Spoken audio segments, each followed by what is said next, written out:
আমগুৰিৰ হালুৱাটিঙত ম্যাদী পট্টাৰ মাটিত উচ্ছেদ চলাই বিপদত পৰিল ৰেলৱে বিভাগৰ এগৰাকী বিষয়া।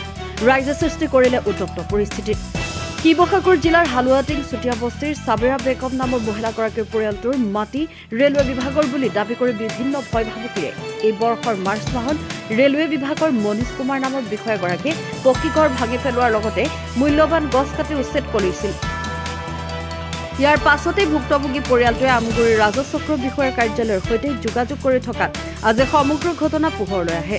আমগুৰিৰ ৰাজচক্ৰ বিষয়াৰ নিৰ্দেশত লাটমণ্ডল তদন্তৰ বাবে চুতীয়া বস্তিত উপস্থিত হোৱাত প্ৰকৃত ঘটনা পোহৰলৈ আহে। লাটমণ্ডলৰ লগতে ৰেলৱে বিভাগৰ বিষয়াও উপস্থিত আছিল। লাটমণ্ডলৰ তদন্তত ৰেলৱে বিভাগে উচ্ছেদ চলোৱা মাটি ম্যাদী পট্টাত অন্তৰ্ভুক্ত হৈ থকা তথ্য ওলোৱাৰ লগে লগে ৰাইজ আৰু টাই আহোম ছাত্ৰৰ সন্থাই এক উত্তপ্ত পৰিস্থিতিৰ সৃষ্টি কৰে। ঘটনাস্থলীত হালুৱাটিং আৰক্ষী উপস্থিত আছিল।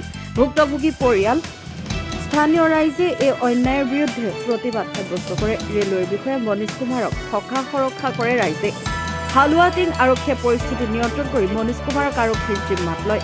এনে নভোটনাস্তুক ঘটনা সংঘটিত কৰা ৰেলৱে বিভাগৰ বিষয়া মনীষ কুমাৰৰ বিৰুদ্ধে শাস্তিমূলক ব্যৱস্থা গ্ৰহণ কৰাৰ লগতে ভুক্তভোগী পৰিয়ালটোক ক্ষতিপূৰণ প্ৰদানৰ দাবী জনাইছে আটাছুৰ জিলা উপসভাপতি গৌতম দিহিঙীয়াই।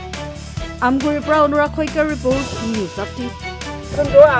अभी चला जाएगा, अभी जाके देगा, मिलेगा कहाँ नहीं आप जा रहे हैं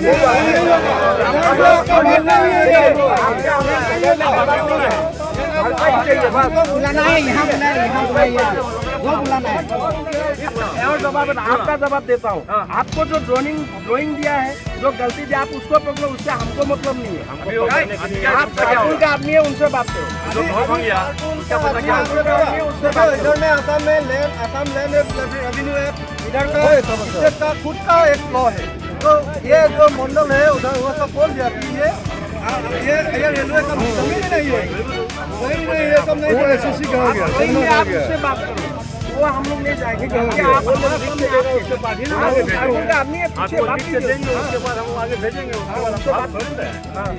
जो भी होगा आप सेटलमेंट करके आप जाएगा, फोन पर नहीं करना। लड़का को भी बोले आप ऐसे आधा में छोड़ के आप ले जाएगा। हाँ, आप आधा में नहीं छोड़ के जाएगा। जो भी होगा इधर में करके आप जो भी बुलाइए बुला, हम लोग को भरपाई चाहिए। आप किसको बोल रहे हैं? क्षतिपूरण लगे अभी काली की काली की लगे, हम लोग का डिमांड इतना ही है बस। आप समझ गए हो, आप कैसे करना वो आप करो। ये काल की इसके लिए हमसे बात करिए, आप किसी से बात कीजिए। लेकिन जो भी होगा इधर में करके जाना है, हम लोग को भरोसा অঞ্চলৰ আচলতে যি আপোনাৰ গেলেকি যোৱা ৰাস্তাৰ আপোনাৰ ৰেল ক্ৰছিঙৰ কাষত মানুহ আছিলে, বহুত বছৰ পুৰণা আচলতে তেওঁলোকে ম্যাদী পট্টা পোৱা।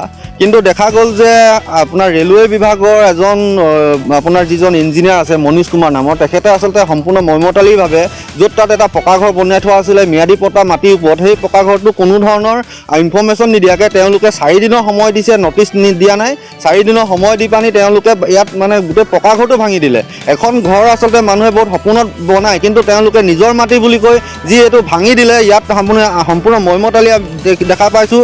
আৰু এটা কথা স্পষ্ট কৰি দিছোঁ যে বহিৰাজ্যৰ এনেধৰণে আচলতে যিসকল আচলতে কৰ্মচাৰী আছে ৰেলৱে বিভাগত কাম কৰি ইয়াত অসমত আহি কোনোবা খিলঞ্জীয়াৰ ওপৰত এনেধৰণে ৰঙা চকু দেখুৱাব আমি কিন্তু টাইম ছাত্ৰ সন্থাই কেতিয়াও সহ্য নকৰোঁ। আমি এটা কথা স্পষ্ট ৰূপত আমি চৰকাৰখনক জনাই দিব বিচাৰিছোঁ যে অতি শীঘ্ৰে যি ঘৰ ভঙা হ'ল ইয়াত সম্পূৰ্ণ ক্ষতিপূৰণ দিব লাগিব। আৰু যিজন আচলতে কণ্ট্ৰেক্টাৰ, যিজন আচলতে এই অভিযন্তাই এই ধৰণৰ আচলতে মইমতালিয়ে সম্পূৰ্ণ ঘৰ ভাঙি দিলে, তেখেতক অতি শীঘ্ৰে বৰখাস্ত কৰিব লাগিব। ইয়াৰ অন্যথা কিন্তু আমি বিভিন্ন ধৰণৰ ইয়াত প্ৰতিবাদী কাৰ্যসূচী আমি ৰূপায়ণ কৰিবলৈ বাধ্য হ'ম। ৰেলপথ অৱৰোধৰ দৰে বিভিন্ন কাৰ্যসূচী ৰূপায়ণ হ'ব। তাৰ কাৰণে কিন্তু আমি ধৰো টাইম ছাত্ৰ সন্থা জগৰীয়া নহ'ম। প্লেনিং মানে মোক মাতিলে, ওলাই প্লেনিং গ'লোঁ। ইঞ্জিনিয়াৰবিলাক আহি কৈছে আপোনালোকৰ ঘৰটো ৰেলৱেত পৰিছে, আপোনালোকৰ ঘৰ ৰেলৱেৰ পৰা হটাই দিয়ক। তাৰপৰা মই ক'লোঁ মোক ঘৰ বচাই দিয়ক বোলে মোক কোনো পধ্যেই ঘৰ বচাব নোৱাৰে ৰেলৱে জমিন হয় বোলে ৰেলৱে জমিনত ঘৰ বনাব নোৱাৰে তাৰপাছত মই বোলো জুখি দিয়ক জুখি দিলত সেইটো ঘৰলৈকে জুখি দিলে তাৰপাছত মানে সময় বিচাৰিছোঁ সময়ো দিয়া নাই 4 দিনৰ ভিতৰত ঘৰ ক্লিয়াৰ কৰি দিবলৈ লাগে যেতিয়া আমি ঘৰ মানে ক্লিয়াৰ কৰিব পৰা নাই জেচিপি আহি ঘৰ ভাঙি দিছেহি নহয় নিজৰ মেৰি পতা মাটি হয় উচিত বিচাৰ লাগে মোৰ ঘৰ গছ গছনি যিবিলাক আছিলে সেইবোৰ মোক ঘূৰাই পেলাই নিলাগে ক্ষতিপূৰণটো মোক ঘূৰাই লাগে চৰকাৰক অনুৰোধ কৰিছোঁ মোৰ ঘৰটো আকৌ মোক ঘূৰাই পেলাই নিলাগে মই বহুত কষ্টত ঘৰ বনাইছোঁ